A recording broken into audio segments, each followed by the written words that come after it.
I said to you, Mike, what are we going to talk about this week? He said, well, I think we should talk Eagles. There's layers to talk about. A lot going on there. 3 games in, and it seems like under the Andy Reid era, and this probably happened before under Swamp Fox, Marion Campbell, and whoever. Wow. But, yeah, I went what back. A comparison. Mm-hmm.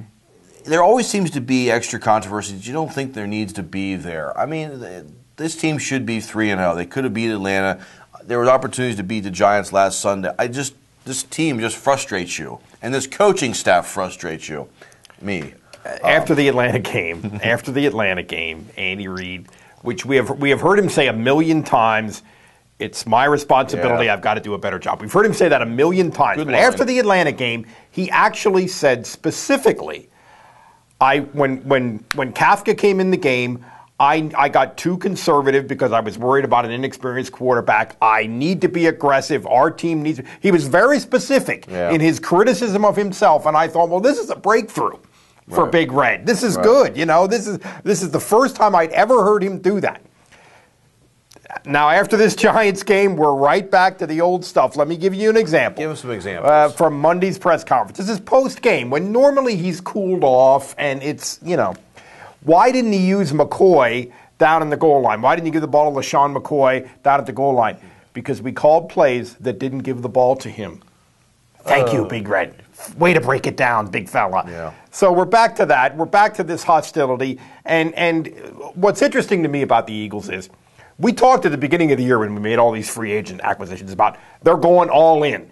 Well, they're going all in with a shaky hand. Really. I mean, there's big strengths and big weaknesses on this football team, and we can talk about some of those, but it's a really strange sort of haphazard all-in bet, I think. It really is. And what was odd was the 4 tries to the goal line, and you're giving it to Owen Schmidt on 2 of the attempts to fullback. Twice. Okay. I mean, maybe you want to mix it up and surprise them. Maybe the element of surprise with Owen Schmidt once. Twice. But you had Michael Vick, a very talented athlete, who had a concussion the week before, some kind of ailment in his head, and they charged him into the line. Why don't you roll him out, make him a double threat where he can throw it or run it in for the touchdown? No, we're up the middle.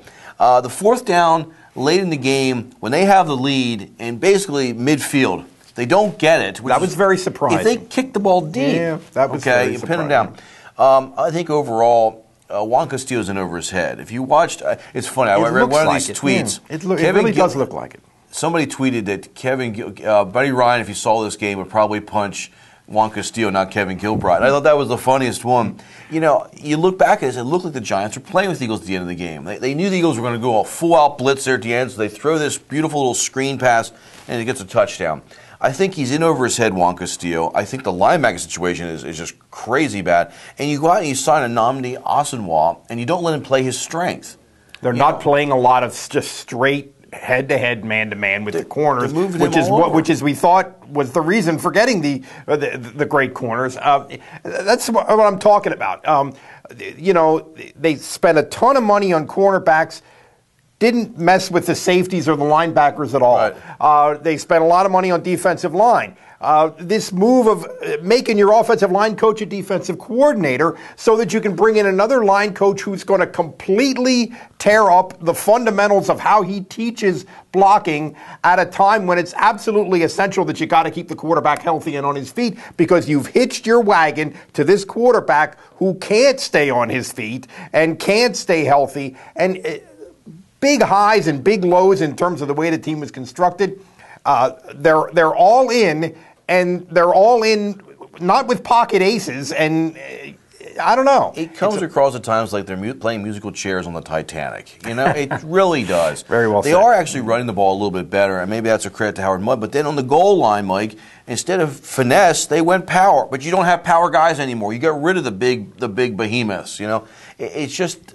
I think this is the writing is on the wall for Andy Reid if he keeps this up. Well, right now the holes look gaping. I think there's going to be points in this season. There is an ebb and flow in the NFL. There always is. There's going to be points in this season where the highs are going to look really high. It's a very explosive offense. Some great athletes. Right now it looks really shaky. It's going to look better at other times, but they're not the Packers. They're not the Patriots. Not the Saints. They're not the Buffalo Bills, maybe.